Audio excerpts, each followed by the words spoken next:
بخش تجلیل از یاوران وقف رو داریم در چند مرحله که بخش اول رو خدمت عزیزان و بزرگواران هستیم.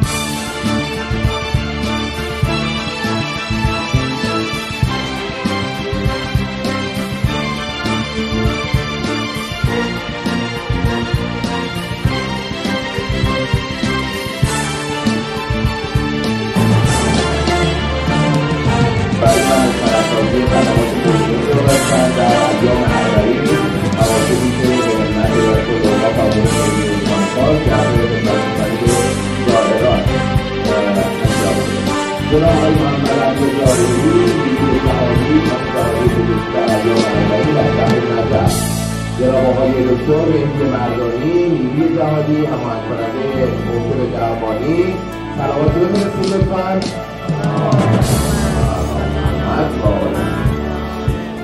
جناب آقای محمد قاسم‌پور، وکیل محترم موضوع عزیزرضا شیرازی